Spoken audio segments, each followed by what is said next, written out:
जनताको सवाल जनसवाल, जनताले उठाएका आवाजहरू, जनताले उठाएका सवालहरू र सरोकारवाला व्यक्तित्वसँग प्रत्यक्ष रूपमा कुराकानी गर्ने जनसवाल कार्यक्रम हेर्न बस्नुभएका तपाईँलाई सबभन्दा पहिला म श्री कृष्ण महर्जन नेवाको तर्फबाट जोजोलपा लसकुस अनि अभिवादन।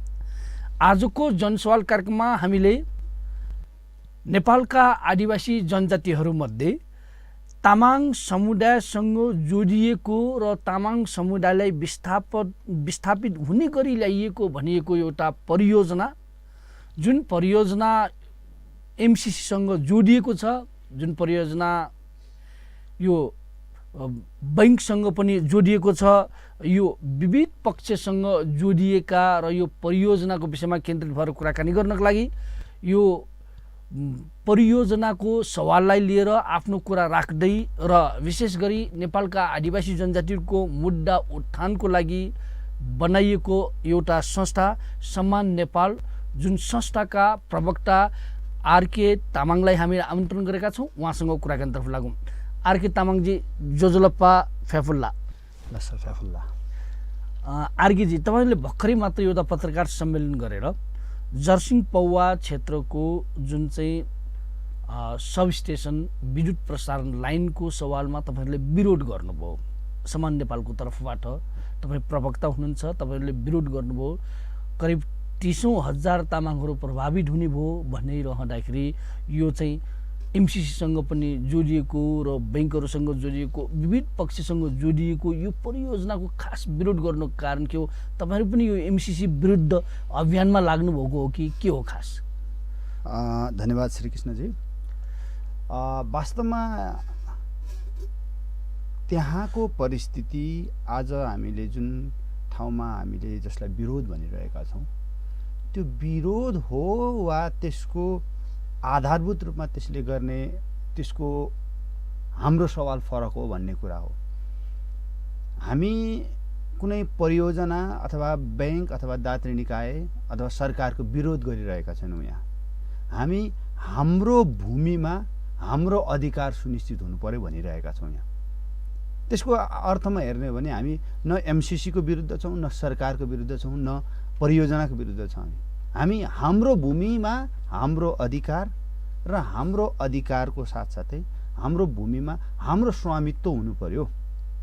हजारौँ वर्षदेखि हाम्रा पुर्खाहरूले चर्चेको भूमि, हामीसँग जुन भूमि रहेको छ त्यो भूमि हाम्रो सबै थोक हो भएको हुनाले त्यो भूमि हाम्रो हो र त्यो भूमिमा हाम्रो निर्णय चल्नुपर्छ, हाम्रो निर्णय लागू हुनुपर्छ भन्ने कुरा हो यो। र संसारभरिका आदिवासीहरूले उठाइरहेको विषय भनेको उसलाई कुनै सरकार अथवा कुनै जस्तो त्यहाँ लगानी रहेको अहिले सन्दर्भमा सब स्टेसन निर्माण तथा त्यहाँको प्रसारण लाइनको जुन कुरा छ, त्यहाँ एसियाली विकास बैंक र एमसीसीको लगानी रहेको छ, नेपाल विद्युत प्राधिकरणले गरिरहेको छ। हाम्रो विद्युत प्राधिकरणसँगको सङ्घर्ष विरोध अथवा एमसीसीसँग विरोध अथवा एडिबीसँग विरोध होइन। हाम्रो एउटै मात्र सवाल भनेको त्यो भूमिमा हामी हजारौँ वर्षदेखि छौँ र त्यो भूमि हाम्रो पुर्खाले हामीलाई चर्चेको हुनाले, हामीले चर्चेको हुनाले त्यो भूमिको स्वामित्व हामीमा हुनुपर्छ। त्यो भूमिको मालिक हामी हौँ र त्यो भूमि हामीसँग रहनुपर्छ। र यदि उपयोग गर्नु छ भने अन्तर्राष्ट्रिय कानुनहरू छन् त्यो भूमिलाई उपयोग गर्ने सन्दर्भमा। नेपालले पक्ष राष्ट्र भएर हस्ताक्षर गरेका सन्धिहरू छन्, ती सन्धिहरूले त्यो भूमि उपयोग गर्ने कसरी र त्यो भूमि उपयोग गर्ने सन्दर्भमा आदिवासीहरूले के गर्नुपर्छ अथवा सरकारले आदिवासीसँग कसरी स्वीकृति लिने भन्ने प्रावधानहरू छन्। त्यो प्रावधान अनुकूल जानु पर्यो, प्रक्रिया हुन्छ त्यसको। त्यसमा बल मिच्याइको सन्दर्भमा अथवा कसैको विरोधको सन्दर्भ भयो भने त्यो फरक विषय हुन्छ भन्ने हामीलाई लाग्छ। जुन अहिले जर्सिङ पौवा क्षेत्रको सब स्टेसन विद्युत प्रसारण लाइनको सवाललाई तपाईँहरूले उठाउनु भयो, त्यहाँको वस्तुस्थिति बताइदिनुहोस् न। कस्तो ठाउँमा यो विद्युत प्रसारण लाइन चाहिँ बनाउन लागेको, यो एमसीसी र चाहिँ एसियाली विकास बैंकको लगानी, प्राधिकरण पनि जोडिएको भन्दाखेरि यो सरकार पनि जोडिएको छ, त्यहाँ कस्तो ठाउँ हो, कस्तो ठाउँमा कसरी बनाउन खोजिरहेको छ, त्यहाँ विकल्प हुँदाहुँदै पनि तपाईँहरूको त्यो तामाङ बस्तीलाई चाहिँ छुने गरी बनाइएको हो कि के हो, यो पनि बताइदिनुहोस् न। तपाईँले भन्नुभएको जस्तै प्रारम्भिक रूपमा यसको सर्वेक्षण अन्यत्रै भएको थियो, यो हामीले जानकारी गराउनु पर्ने हुन्छ। यहाँ प्रारम्भिक रूपमा अन्यत्रै सर्वेक्षण भयो र त्यो सर्वेक्षणपछि सम्बन्धित स्थानका पहिले त्यो काभ्रेको केही क्षेत्रमा के अरे सर्वेक्षण भएको थियो त्यो सब स्टेसनको लागि। त्यसपछि त्यहाँका जनताहरूले विरोध गरे अथवा त्यहाँका जनताहरूले त्यहाँ अस्वीकार गरेपछि अहिलेको जर्सिङ पौवाभन्दा मुनि यो शङ्करापुर नगरपालिका अन्तर्गत वडा नम्बर 3 को बोझेनी भन्ने ठाउँमा अहिले स्टेसन बनाउने काम भयो। त्यो स्टेसन बनाउने एरिया भनेको एउटा उपत्यका जस्तो अवस्थामा छ। त्यहाँनिर वरिपरि सबै तामाङ बस्ती छ र बिचमा लगेर स्टेसन बनाउने काम भएको छ। त्यो स्टेसन भनेको तामाकोशी करिडोरबाट आउने विद्युतहरू जति पनि विद्युत उत्पादन भएको छ, विद्युत प्राधिकरणले लगायत विभिन्न निजी क्षेत्रहरूले जति पनि विद्युत उत्पादन गरेका छ तामाकोशी करिडोरमा, त्यो करिडोरमा उत्पादित विद्युतहरूलाई चाहिँ उनीहरूले यो सब स्टेसनमा ल्याउने र यो सब स्टेसनबाट नेपालको पूर्वी क्षेत्रमा पूर्व र पश्चिमबाट भारतमा बिक्री गर्ने योजना हो नेपाल सरकारको। पश्चिममा यसले रातमाटे हुँदै यसले बुटोलमा लगेर बुटोलबाट भारतमा बिक्री गर्ने योजना छ भने पूर्वमा चाहिँ यो यहाँबाट चाङ्गु नारायण हुँदै चाङ्गु नारायणबाट सिधै उसमा दोलखा लगिन्छ र दोलखाबाट यो तल बर्दिवास लगेर बर्दिवासबाट भारतमा बिक्री गर्ने योजना रहेको छ। यसरी यसले दुईवटा लाइन आउने जाने दुईटा क्षेत्रमा वितरण हुन्छ यहाँबाट। दोस्रो कुरो यसले हाल विद्युत प्राधिकरण र एडिबीकै केही प्राविधिकहरू तथा उनीहरूले प्रारम्भिक रूपमा हामीलाई दिएको जानकारी अनुसार काठमाडौँ उपत्यकामा जुन बढ्दो विद्युतको माग छ त्यो व्यवस्थापन गर्नको लागि पनि त्यो हो भनेर उहाँहरूले भनिरहनु भएको छ। भन्दाखेरि त्यो ठाउँबाट उहाँहरूको अहिले प्रारम्भिक सर्वेक्षण अनुसार लगभग 11 लाख 10 देखि 12 लाख भोल्टेजको सब स्टेसन त्यहाँ बन्दैछ र त्यो सब स्टेसन बनेपछि त्यहाँबाट लगभग 5-6-7 वटा भन्दा बढी तारहरू बिछ्याइने काम हुँदैछ, सब स्टेसनको तारहरू। तर सबैभन्दा यहाँको रमाइलो विषय अथवा हामीलाई त्यो भूमिमा हामीले गरिरहेको सङ्घर्षमा किन हामी जोडिनु पर्यो भने त्यो भूमि जुन ठाउँमा उनीहरूले सब स्टेसन बनाए त्यो सब स्टेसन बनाउने प्रक्रियादेखि नै त्यहाँनिर बलजफ्ती र त्यहाँनिर गैर कानुनी तरिकाले भूमि हत्याउने काम भएको छ। पहिले त्यो भूमि रोड बनाउनको लागि भनेर त्यहाँको जनताहरूलाई रोड बनाउनको लागि भनेर तपाईँको त्यहाँ भूमि सर्वेक्षण गर्ने काम भयो, रोड बनाउने भनेर। त्यसपछि त्यहाँका केही स्थानीयहरूले त्यो भूमिलाई बलजफ्ती रूपमा जसले ऋण दिएर हाम्रो तामाङ अनुसार चाहिँ कसैकोमा ऋण लिनु पर्यो भने त्यहाँ अलिअलि पैसा ऋण लिनको लागि चाहिँ उनीहरूले अब भूमि बन्दकी राख्ने चलन थियो। त्यो अनुसार कतिपयले भूमि बन्दकी राखेको भूमिहरूमा उनीहरूले जबरजस्ती हडप्ने काम गर्यो। यसरी पनि भूमि अधिग्रहण गर्यो र कतिपय पछिल्लो चरणमा कतिपय जसले भूमि त्यहाँको आफ्नो भूमि जसले दिन चाहेनन् उनीहरूलाई तिमीहरूलाई सैनिक परिचालन गर्छौ, तिमीहरूलाई चाहिँ डोजर लाएर भए पनि यो भूमि अधिग्रहण गर्छु भन्ने जस्ता डर धम्कीपूर्ण रूपमा आतंक सिर्जना गरेर भय सिर्जना गरेर त्यो भूमि अधिग्रहण गर्ने काम भयो। हामीले गर्दै गरेको सङ्घर्षको मुख्य उठान भनेको के हो भने त्यो भूमि उनीहरूको भूमिमा के बन्दैछ भन्ने अथवा के हुँदैछ भन्ने अधिकार, सूचनाको अधिकार अथवा त्यो भूमिमा के को लागि उपयोग हुँदैछ भन्ने सूचनाको अधिकार त्यहाँका स्थानीय जनताहरूले र मूलतः त्यहाँका आदिवासी जनताहरूले लिन पाउने कि नपाउने। त्यो हो भने अन्तर्राष्ट्रिय रूपमा युएनडीपीले परिभाषा गरेको एफपिक के को लागि त? एफपिक के हो त? अथवा त्यो भूमिमा उनीहरूको आत्मनिर्णयको अधिकार छ कि छैन? सवाल यो हो। र अहिलेको परिस्थिति के देखिन्छ भने बल मिच्याइपूर्वक त्यहाँको भूमिलाई हडप्ने प्रयत्न भइरहेको छ। यो भनेको चाहिँ राज्य आतंक भयो यहाँनिर। हाम्रो सवाल भनेको चाहिँ त्यो राज्य आतंक भयो त्यहाँ। त्यहाँको वस्तुस्थिति भन्दाखेरि त्यो जुन सब स्टेसन बनाउँदैछ, प्रसारण लाइन ल्याउँदैछ भन्दाखेरि त्यहाँ बसोबास गर्दै आइरहेका तामाङहरूको सबै प्रभावित हुने ठाउँ हो। त्यो बनाइसकेपछि सबैलाई प्रभावित हुने हो कि कस्तो हो, त्यो पनि चित्रण गरिदिनुहोस् न। पहिलो कुरो तपाईँले भन्नुभएको जस्तो त्यहाँको स्थिति के हो भने बस्तीको बिचमा छ, त्यो भ्याली हो, भ्यालीको बिचमा 10-11 लाख भोल्टेजको के अरे सब स्टेसन बन्दैछ। त्यो धेरै खतरनाक विषय हो। सब स्टेसन आफैमा खतरनाक विषय हो। त्यहाँनिर हाई भोल्टेज बिजुलीहरू होइन, उच्च के अरे भोल्टेजको बिजुलीहरू त्यहाँ के अरे सङ्ग्रह हुने र त्यहाँबाट प्रसार हुने हुँदाखेरि त्यो धेरै खतरनाक एरिया हो। त्यसको अन्तर्राष्ट्रिय मान्यताहरू छन्। त्यसमा कति के अरे क्षेत्रमा, त्यसको कति क्षेत्रमा बस्ती विस्तार गर्न हुने, कति क्षेत्रमा त्योभन्दा बस्ती कति हटाउनु पर्ने भन्ने छ। एक सब स्टेसन एउटा चासोको विषय। दोस्रो चासोको विषय भनेको त्यहाँबाट जुन हाई भोल्टेज लाइनहरू चाहिँ विद्युत प्रसारण गर्नको लागि जुन तारहरू निर्माण गर्दैछ र जुन पोलहरू निर्माण गर्दैछ जहाँ तार परिन्छ, त्यो क्षेत्रहरू अब आजसम्मको वस्तुगत स्थिति तपाईँ त्यहाँको भन्नुहुन्छ भने बडो गजबको छ। त्यहाँ नेपाल विद्युत प्राधिकरण तथा नगरपालिका र सरकारी निकायहरूको संलग्नतामा जग्गा अधिग्रहण गर्ने र सम्याउने काम भएको छ। तर आजको मितिसम्म पनि त्यहाँको जनतालाई त्यो क्षेत्रमा सब स्टेसन बन्दैछ भन्ने कुरा अथवा सब स्टेसन पछि त्यो कुन प्रसारण लाइनबाट, कुन बाटोहरू भएर त्यो तारहरू लगिन्छ भन्ने पनि जानकारी छैन। कहाँ पोल बन्दैछ भन्ने पनि थाहा छैन। यसको अर्थ त्यहाँ आज पनि एउटा संशयको स्थिति छ। कहाँ के अरे कसको जग्गा कति बेला पर्न सक्छ, कुन तारको मुनि पर्न सक्छ, कुन टावरको प्याड पर्न सक्छ, अथवा कुन स्टेसनको कुन प्रभावित क्षेत्र पर्न सक्छ, कसैलाई थाहा छैन। त्यहाँ आजको स्थिति पनि त्यो छ।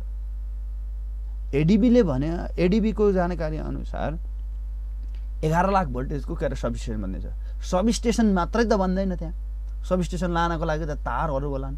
उहाँहरूको भनाइअनुसार 4 लाखको 2टा तार, त्यसपछि अर्को 2 लाख के अरे भोल्टेजको तार र अर्को 1 लाख भोल्टेजको तार, 1 लाख भोल्टेजको तार चाहिँ त्यहाँबाट के अरे त्यहाँबाट लगिँदैछ भने त्यो यो सबै गुमराहको बिचमा जसरी परियोजना निर्माण भइरहेको छ, अनि त्यही गुमराहको बिचमा जग्गा अधिग्रहण अनैतिक तरिकाले हैन, गैर कानुनी तरिकाले डर धम्की देखाएर जग्गा अधिग्रहण गर्ने, अनि त्यसका साथसाथै त्यहाँ चाहिँ स्थानीयहरूले गरेको त्यो जुन आफ्नो भूमिकोमा आफ्नो जुन भूमिबाट उनीहरू विस्थापित हुनुपर्नेको अवस्थाको बारेमा पनि क्लियर जानकारी दिन सकेका छैन आजसम्म।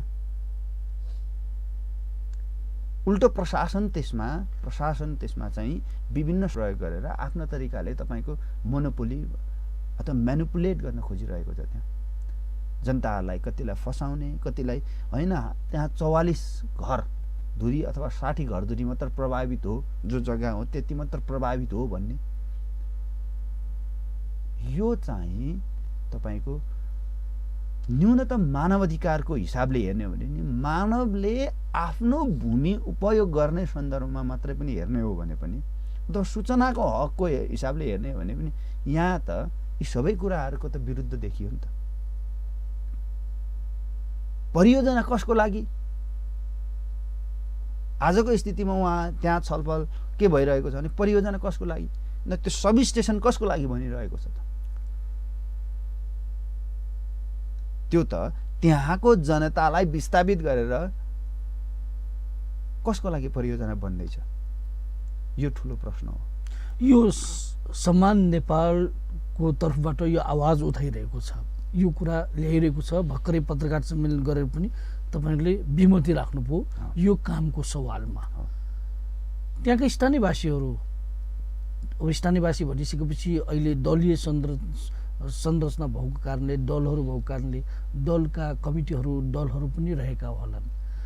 दल या स्थानीयवासी समुदायले अहिलेसम्म आवाज नउठाउनु, यो सवालमा कुरा नल्याउनुको कारण के हो? तपाईँहरूले नि ल्याउनु पर्ने कारण के हो त? यो बडो रमाइलो प्रसङ्ग छ। यो अथवा यो तपाईँले जुन उठाउनु भयो एकदम गम्भीर सवाल हो। हामी नेपालभरिका हामी राष्ट्रिय सीमान्तीकरण विरुद्ध अभियान नेपाल भन्छौँ, समानलाई, समान नेपाल। देशभरि राष्ट्रियताहरूमाथि भएका सीमान्तीकरणका घटनाहरूमा हामी काम गर्छौँ। उनीहरूको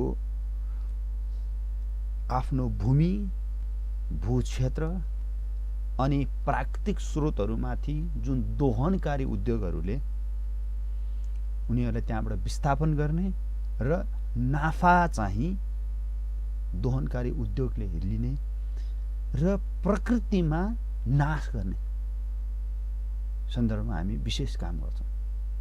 हाम्रो यो अभियान हो। जहाँसम्म तपाईँले भन्नुभयो स्थानीय भन्ने सन्दर्भ, यहाँ बडो गजबको विषय छ। हामीले आदिवासी आन्दोलनको हिसाबले हेर्ने हो भने, अन्तर्राष्ट्रिय आन्दोलनमा इन्डिजिनियसहरूको भूमिकाको सन्दर्भमा हेर्ने हो भने हामी स्थानीय र आदिवासीलाई छुट्याएर हेर्नुपर्ने हुन्छ। हामी जसलाई स्थानीय भनेका छौँ उनीहरू उपभोक्ता मात्र हुन् त्यहाँका। तर हामी आदिवासीको सन्दर्भमा हेर्ने हो भने आदिवासी त्यहाँका मालिकहरू हुन्। यो फरक प्रसङ्ग छ। हामीले यहाँनिरबाट गम्भीरता हेर्नुपर्छ। अब तपाईँले भन्नुभएको जस्तै त्यहाँका मालिकहरू, त्यो भूमिका मालिकहरू, भूमिपतिहरू, इन्डिजिनिस्टहरू के गरिरहेका छन् अथवा त्यसको सन्दर्भमा दलहरूको अवस्था के छ त भन्दा, दलहरूको सन्दर्भमा बडो गजबको एउटा प्रसङ्ग। राजनैतिक दलहरू चाहिँ निश्चित स्वार्थ समूहहरूबाट निर्माण भएको समूह हो। उनीहरूको एउटा वैचारिक लाइन हुन्छ, उदारवाद अथवा मार्क्सवाद, अथवा एउटाले व्यक्ति स्वतन्त्रताको कुरा गर्छ, अर्कोले वर्ग स्वतन्त्रताको कुरा गर्छ। यी दुवै वर्ग स्वतन्त्रताको वकालत गर्ने र व्यक्ति स्वतन्त्रताको वकालत गर्ने दुवै राजनीतिक दलहरूले इन्डिजिनियसको भूमिलाई के भन्छ भन्दाखेरि यो पश्चिमा दर्शन हो। यो उनीहरूले त्यो भूमिलाई चाहिँ मान्छेको लागि उपयोग गर्ने वस्तुको रूपमा हेर्दछन्। किनभने उनीहरू एन्थ्रोपोसेन्ट्रिक भन्छ अथवा मानव केन्द्रवादमा आधारित सिद्धान्तहरू यी दुवै। यसले मानवको उपयोगको लागि त्यो भूमि बनेको, मानवको उपयोगको लागि त्यो प्राकृतिक स्रोतहरू निर्माण भएको हो भन्ने मान्यता राख्छ। आजको जति पनि नेपालमा हैन, संसारभरि धेरै जति पनि दलहरू छन्, उदारवाद र मार्क्सवादको आधारमा ज्ञानबाट निर्माण भएको दलहरू छन्। ती दलहरू, राजनीतिक पार्टीहरूले यो मान्यता राख्छ। यो आधारमा हेर्ने भने त्यहाँ उहाँहरूको लागि त्यो विकासको सवाल हो। तर हामीले, हाम्रो अभियानले त्यहाँका दलहरूलाई पनि यो सवालमा हामीले उहाँहरूसँग छलफल अन्तर्क्रिया गरेर हाम्रो पक्षमा उहाँहरूलाई वकालत गरिरहनु भएको छ। उहाँहरूले भन्दाखेरि तपाईँहरूले चाहिँ यो कुरा उठाउनु भयो, दलहरूले पनि तपाईँहरूलाई साथ दिएको छ भन्नु खोज्नुभएको हो। त्यहाँका दलहरूका प्रतिनिधिहरूसँग हामी बसेका छौँ, त्यहाँका विपक्षी दलका नेताहरूसँग बसेका छौँ र उहाँहरूलाई हामीले यो कुरा कन्भिन्स गराएका छौँ कि यो भूमिसँगको सन्दर्भ भनेको राजनीतिभन्दा परको विषय हो। यो भनेको व्यक्तिको अध्यात्मसँग सम्बन्धित छ। व्यक्तिको आफ्नो जन्म मात्र होइन, उसको पुर्खासँगको स्मरणसँगको सम्बन्ध छ यो भूमि। ऊ जुन माटोले उसको शरीर बनेको छ, जुन पानीले उसको रगत बनेको छ र जुन प्राणले, हावाले त्यो प्राण बनेको छ नि, त्योसँगको सम्बन्ध हो। यो राजनीतिसँगको मात्र सम्बन्ध होइन।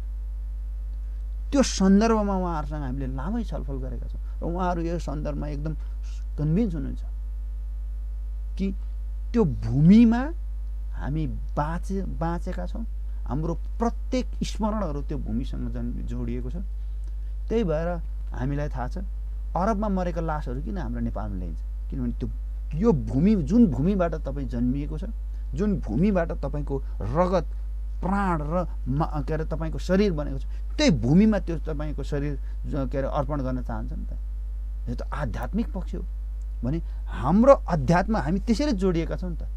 तामाङ मान्यता अनुसार त त्यो सबै चिज, तपाईँको मासु, प्राण, तपाईँको रगत, त्यो भूमिलेबाट बनेको छ भने त्यो भूमिबाट उसलाई विस्थापन गर्नु भनेको 2-4 लाख रुपियाँ अथवा केही पैसाको भरमा उसलाई विस्थापन गरिनु भनेको के हो भन्दा उसको भूमिसँगको सम्बन्ध उसलाई खोज्नु हो नि त। संस्कृतमा हामीले त उखान पढेका छौँ, सबले पढाउनु भएको छन्, जननी जन्मभूमि स्वर्गदपि गरिएसी। त्यो स्वर्ग जन्मभूमिलाई स्वर्ग मानेको छौँ भने त्यो स्वर्गबाट छुटाउन खोज्ने अधिकार यो सरकारसँग छ अथवा यो राज्यसँग छ अथवा कुनै एमसिसी एडिबी अथवा कुनै निकायसँग जो नाफाको लागि आइरहेका छन् तिनीहरूसँग यो उसको आफ्नो भूमिबाट छुटाउन सक्ने अधिकार छ? त्यो त राख्दैन होला। हाम्रो सन्दर्भ यो र हामीले यही सन्दर्भमा उहाँहरूसँग छलफल गरेका छौँ र यसरी नै हामीले छलफल गर्दा उहाँहरू कन्भिन्स हुनुहुन्छ र यो सङ्घर्षमा अहिले राजनीतिक दलहरूको पनि सहयोग छ, साथ र सहयोग छ। त्यहाँका राजनीतिक दलहरू, दल सम्बद्ध व्यक्तिहरू हाम्रो आन्दोलनमा हुनुहुन्छ।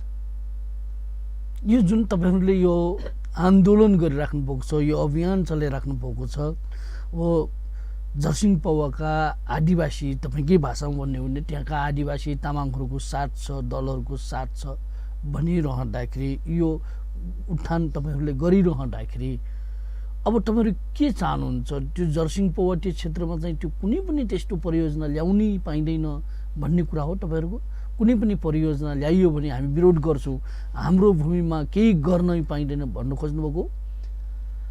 तपाईँले बडो गम्भीर सवाल उठाउनु भएको छ।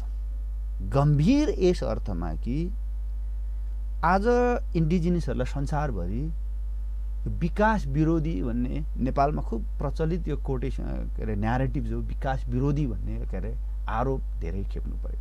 तब आरोप के भने एउटा न्यारेटिभ जो यो अर्थात् आदिवासीहरूले कुनै कुरा गर्यो भने त्यो चाहिँ विकास विरोधी हुन्छ र बाँकी सबै विकासवादी हुन्, आदिवासी बाहेक बाँकी सबै विकासवादी हुन्।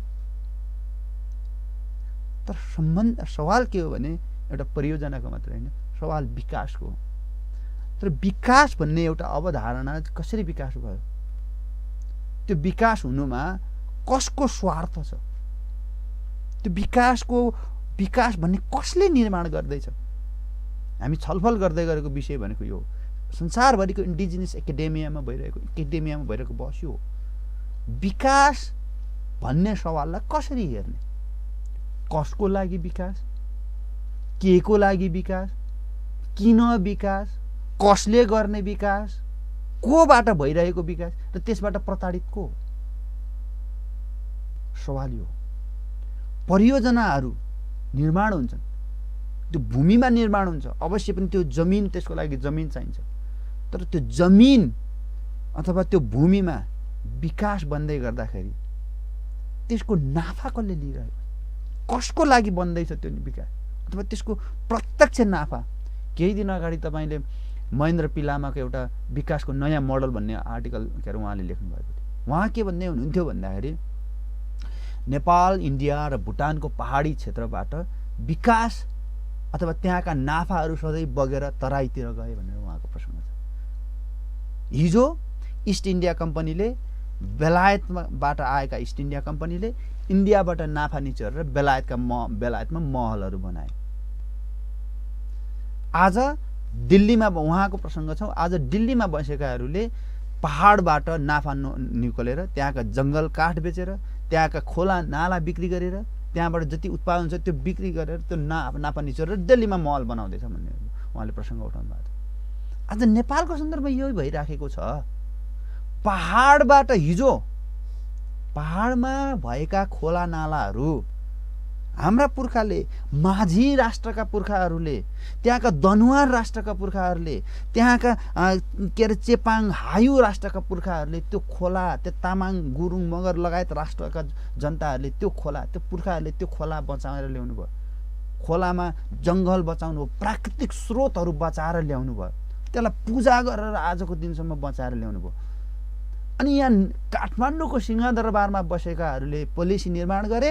त्यसमा राजनीतिक दलका नेतृत्वहरूले के बनाए भन्दाखेरि अब खोलामा हाइड्रो पावर बनाउनको लागि निजी क्षेत्रका व्यवसायीहरूलाई तपाईँको लाइसेन्स बाँड्ने काम भयो भटाभटी।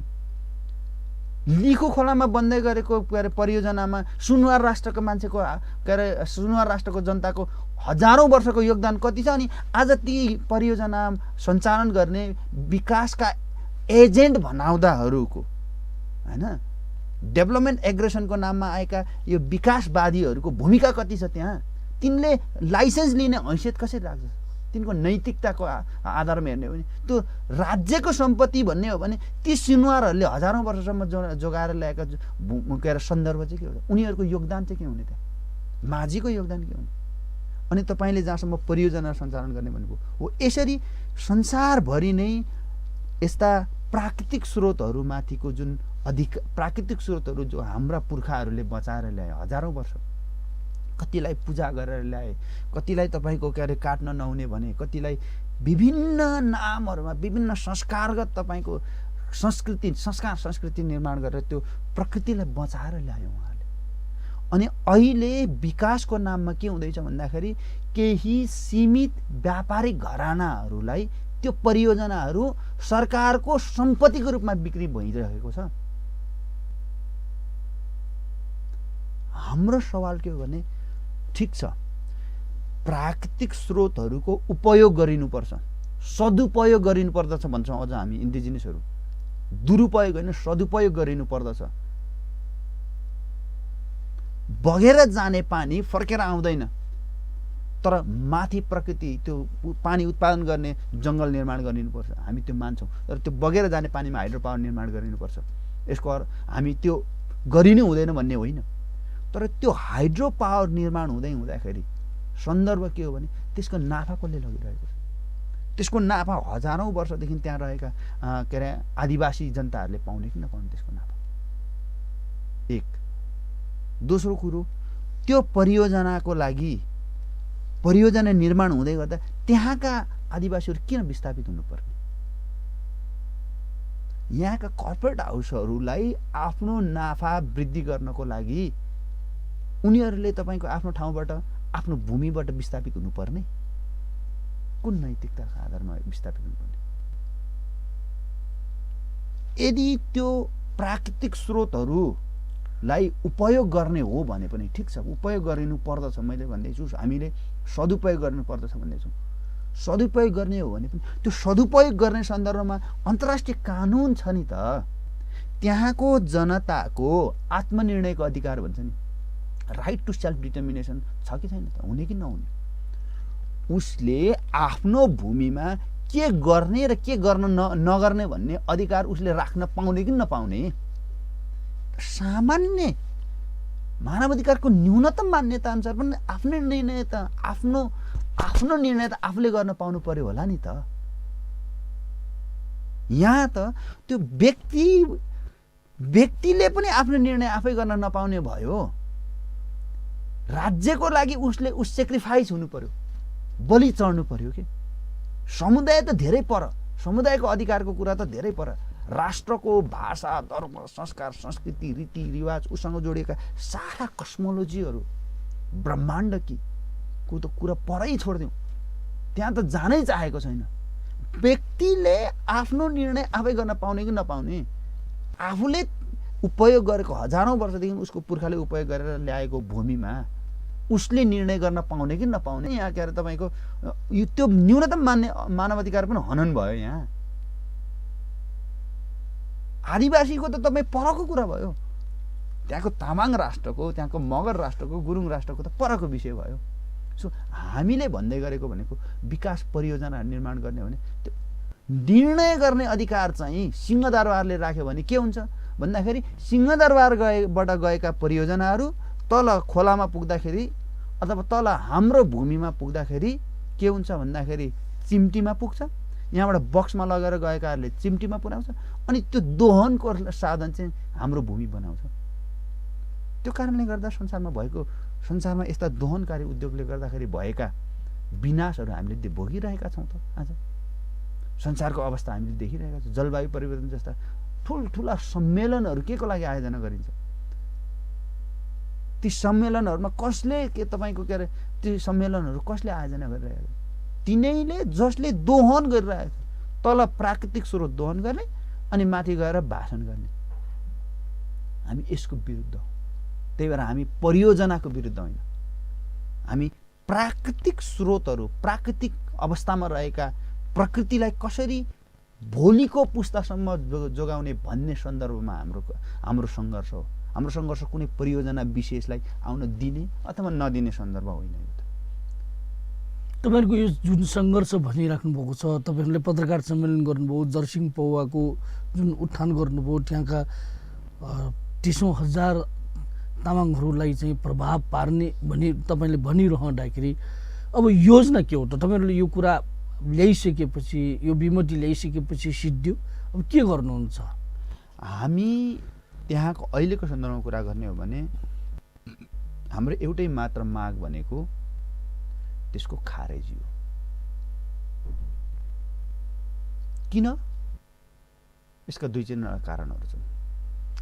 पहिलो कुरा, हाम्रो निर्णय विपरीत, हाम्रो निर्णयलाई अस्वीकार गरेर अथवा त्यहाँ हजारौं वर्षदेखि रहेकाहरूलाई बेवास्ता गरेर कुनै परियोजना बन्छ भने त्यो कसको लागि बन्दैछ भन्ने कुरा बडो गजब, बडो छलफल र बहसको विषय हो। त्यहाँको मानिस, त्यहाँ बस्ने मान्छेको लागि त्यो बन्दैन भने उसले त्यसको लागि किन बलिदानी गर्नुपर्ने? आजको सन्दर्भ पहिलो सन्दर्भ यो हो, पहिलो सन्दर्भ। दोस्रो सन्दर्भ के हो भन्दाखेरि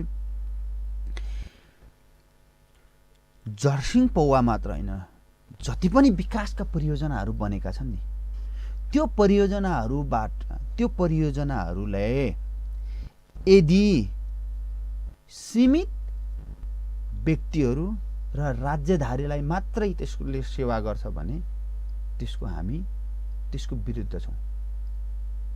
त्यो समग्र मानवताको पक्षमा हुनुपर्छ। मानवता मात्र होइन, आदिवासीहरूले भन्ने मानवता मात्र होइन, मानवता मात्रैको लागि कुरा गऱ्यो भने फेरि हामी मानव केन्द्रवादमा फस्छौँ। हामी त्यहाँ रहेका दृश्य अदृश्य शक्तिहरूको लागि हामीले काम गर्नुपर्ने, सङ्घर्ष गर्नुपर्नेछ। त्यहाँ रहेका सजीव र निर्जीव प्रकृतिको लागि हामीले सङ्घर्ष गर्नुपरेको छ। हामी तामाङहरूमा के हुन्छ, जोहो, जोमो, सिमे, भूमे, नाग, नागिनी सबै राखेर हामी त्यहाँ बसेका छौँ। हामी मान्छे मात्रै बसेका छैनौँ त्यहाँ, त्यो भूमिमा व्यक्ति मात्रै बसेको छैन। व्यक्ति बाँच्नको लागि कस्मोलोजी चाहिन्छ, उसको ब्रह्माण्ड चाहिन्छ, उसको माथि को छ, उसको तल को छ, उसको वरपर को छ, त्यो सबै समाज, दृश्य अदृश्य समाज चाहिन्छ उसलाई, सजीव निर्जीव समाज चाहिन्छ, प्रकृति चाहिन्छ। त्यो प्रकृतिसँग बाँचेको त्यो आध्यात्मिक सम्बन्ध हो। त्यो आध्यात्मिकता बचाउनको लागि पनि हाम्रो सङ्घर्ष हो। त्यही भएर हामी के भन्दैछौँ, जर्सिङ पौवा लगायत जति पनि भूमिहरू छन्, जति पनि स्थानहरूमा यस्ता खालका सङ्घर्षहरू भइरहेका छन्, ती सङ्घर्षहरूमा त्यहाँको आत्मनिर्णयको अधिकार सबैभन्दा महत्त्वपूर्ण विषय हो। तर त्यो आत्मनिर्णयको अधिकारले, उसले गर्दै गरेको निर्णयले मानवलाई मात्रै, त्यहाँ भएका मान्छेलाई मात्र त्यसले के अरे लाभ गरिरहेको छैन। अथवा हामीले खारेजी किन भनिरहेका छौँ भन्दाखेरि त्यो खारेज नहुने हो भने त्यहाँबाट तामाङहरू लगायत त्यहाँका दृश्य अदृश्य सजीव निर्जीव प्रकृतिको नाश हुँदैछ। त्यस भएर हामीले खारेजी भन्दैछौँ। जहाँसम्म तपाईँले सन्दर्भ गर्नुभयो खारेजी भने के त, त्यो सन्दर्भ भनेको फेरि पनि के हुन्छ भने तपाईँ निर्णय माथि सिंहदरबारबाट निर्णय गरेर तल कार्यान्वयन गर्ने कि तल निर्णय गराएर सिंहदरबारबाट त्यसको आधारमा पोलिसी निर्माण गर्ने भन्ने सन्दर्भ हो। यो एप्रोच, डेभलपमेन्टल एप्रोच, डेभलपमेन्ट गर्ने भने त्यसको एप्रोच के हो? ट्रिकल डाउन एप्रोचबाट सिंहदरबारमा पोलिसी निर्माण गर्ने, विद्युत प्राधिकरणमा ले पोलिसी निर्माण गर्छ, त्यसपछि तपाईँको के अरे त्यहाँ गएर डोजर लगेर गइन्छ भने त्यसको त संसारभरि विरोध हुन्छ। संसारभरि मात्र होइन, यसको लागि त सबै मान्छेहरू, सबै मानवहरू जो सचेत छन् तिनीहरूले विरोध गर्नुपर्ने हुन्छ। किनभने त्यहाँ उसको न्यूनतम निर्णय गर्ने अधिकार पनि दिएन। तर त्यही निर्णय स्थानीयलाई सोध्ने हो भने उसलाई थाहा होला नि त, कहाँ सब स्टेसन बनाउँदाखेरि उनीहरूलाई हानि गर्दैन, उनीहरूको दृश्य अदृश्य तपाईँको संसारहरू बिग्रिँदैन, भत्काउँदैन, त्यहाँका सजीव र निर्जीव प्रकृति नाश हुँदैन भनेर त त्यहाँको जनतालाई पनि थाहा छ नि त। त्यो जनता त्यो भूमिमा त उनीहरू हजारौँ वर्ष बसेको छ नि त। उनलाई थाहा नहुने, सिंहदरबारलाई मात्र थाहा नहुने भन्ने त हुँदैन होला नि। सो हामी के भनिरहेको छौँ, खारेजीको भनेर भन्छौँ। यो हाम्रो एक सूत्रीय माग हो। हामीले भनिरहेको सङ्घर्ष एक सूत्रमा त्यो खारेजी हुनुपर्छ। त्यसपछि के, त्यसको खारेजी पछि मात्रै त्यसको सुरुवात हुन्छ। पहिले खारेजी हो पहिलामा। यो जुन तपाईँहरूले उठाइरहेको यो मुद्दा अब नेपालको सन्दर्भमा एमसीसी अत्यन्तै चर्चित विषय, बहसको विषय भइरहेको छ। तपाईँलाई कतै कतै चाहिँ यो चाहिँ आरोप आएको छैन र भने आरोप लगाउने काम भएको छैन र एमसीसी विरुद्धको यो चाहिँ अब चाहिँ तामाङहरू पनि आदिवासीहरू पनि लाग्न थाल्यो। हिजो त राजनीतिक पार्टी र विभिन्न राजनीतिक मुद्दा उठाउने समूहहरू पार्टीहरू सडकमा थिए, अब त आदिवासीहरू पनि उठ्यो भनेर चाहिँ तपाईँले आरोप लगाउन सक्छ नि त। उहाँहरूलाई के भन्नुहुन्छ छोटोमा? तपाईँले बडो गम्भीर सवाल उठाउनु भयो। गम्भीर यस अर्थमा कि नेपालको भू राजनीतिक सङ्घर्ष, अहिले जुन नेपालमा भइरहेको भू राजनीतिक सङ्घर्ष कि एमसीसी कि बीआरआई भन्ने सङ्घर्षको बिचमा हामी उभिएका छौँ। नेपालको वर्तमान राजनीतिक अवस्थिति त्यहाँनिर हो। कुनमा केही शक्तिहरू अब हिजो बीआरआई पास गर्न लागेका थिइन्, आज एमसीसी पास गर्न लागेका छन्। त्यो निर्णयमा त आदिवासीहरू त तपाईँको कहीँ पनि छैन। यो निर्णय प्रक्रियामा सिर्फ उसको भूमिमा पुगेपछि मात्र आदिवासीहरूको सन्दर्भमा आउँछ। निर्णय सिंहदरबारले गर्ला त त्यसको कार्यान्वयन चाहे त्यो बीआरआई होस् चाहे एमसीसी होस्, त्यो हाम्रो भूमिमा कार्यान्वयन हुँदैछ। त्यही भएर यो हामीसँग सम्बन्धित छ। तर एमसीसी अथवा बीआरआई अथवा एडीबी अथवा दात्री निकायहरूसँगको हाम्रो सङ्घर्ष भनेको एउटै मात्र, हामीले भन्ने सवाल एउटै मात्र हो। हामी कसैको विरोध गरिरहेका छैनौँ। तपाईँका आफ्ना राजनीतिक स्वार्थहरू होलान्, तपाईँका आफ्ना नाफाको लागि तपाईँको आफ्नो विभिन्न परियोजनाहरू सञ्चालन गर्नुपर्ने अथवा त्यसलाई भौतिक संरचनाहरू निर्माण गर्नको लागि तपाईँहरूले गरिरहनु भएको विभिन्न दात्री निकायहरूले गरिरहनु भएको लगानी छ। त्यो लगानी आवश्यक छ नेपालको लागि।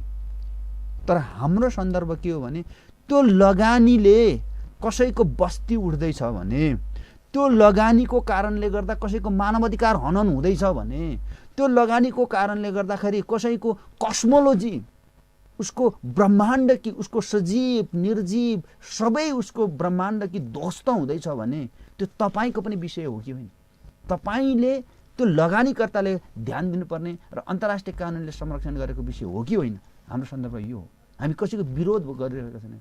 भनेको लगानी यदि उनीहरू लोकतन्त्र भन्ने कुरालाई, डेमोक्रेसी भन्ने कुरालाई विश्वास गर्दछन् भने, लोकतन्त्र नै अहिलेको आधारभूत रूपमा मानव समाज व्यवस्थापनको उत्तम व्यवस्था हो भनेर मान्दछ भने, त्यो लोकतन्त्र उदारवादी शैलीको लोकतन्त्र, उहाँले भनेको लोकतन्त्र यदि त्यो व्यवस्था हो भने, त्यो व्यवस्थामा कसैलाई तपाईँको नाफाको लागि अथवा कसैलाई परियोजनाको नाममा विस्थापन गर्ने र उसको न्यूनतम मानवाधिकार हनन गर्ने काममा लगानी गर्ने कि नगर्ने, त्यो लोकतन्त्र हो कि के हो? त्यसरी लगानी भएको लगानी लोकतन्त्रको पक्षमा लगानी भइरहेको छ कि लोकतन्त्रको विपक्षमा र बाँकी जनताहरूलाई अथवा लोकतन्त्र विरोधी काम भइरहेको छ? त्यहाँ जनताहरूको निर्णयलाई, जनताहरूको आवाजलाई दबाउनको लागि प्रयोग भइरहेको छ। हामी एमसीसी, एडीबी, बीआरआई अथवा कुनै पनि परियोजनाहरूलाई हामी सोध्ने प्रश्न यो हो, तपाईँको लगानी लोकतन्त्रको सबलीकरणको लागि उपयोग भइरहेको छ कि लोकतन्त्रलाई मार्नको लागि र जनताको अधिकार हनन गर्ने र निमोट्नको लागि उपयोग भइरहेको छ? हाम्रो सवाल यो हो। सबै दात्री निकाय अथवा कुनै पनि लगानीकर्तालाई हामीले गर्ने प्रश्न र हामीसँग उनीहरूको सरोकार भनेको त्यो हो कि तिमी लोकतन्त्रको संरक्षण गर्छौ भने, मानवाधिकारको कुरा गर्छौ भने, सामूहिक अधिकारको कुरा गर्छौ भने र लोकतन्त्र नै अबको उत्तम विकल्प हो भने, त्यो विकल्पलाई बचाउनको लागि तपाईँहरू पनि लाग्नुपर्ने हुन्छ। तपाईँहरूको लगानी पनि त्यस्ता कामहरूमा लक्षित हुनुपर्छ। होइन भने लोकतन्त्र छैन भनेर भन्नुपर्ने हुन्छ उहाँले। यो लोकतन्त्र होइन, यहाँ मत्स्य व्यवस्था मात्र लागू हुन्छ, मत्स्य न्यायको मात्र संसार हो भनेर मान्नुपर्छ। अब बायो पोलिटिक्स मात्र चल्छ यहाँ भनेको बाघले मृगलाई खान्छ भन्ने मान्यतालाई तपाईँहरूले स्वीकार गर्नुपर्छ।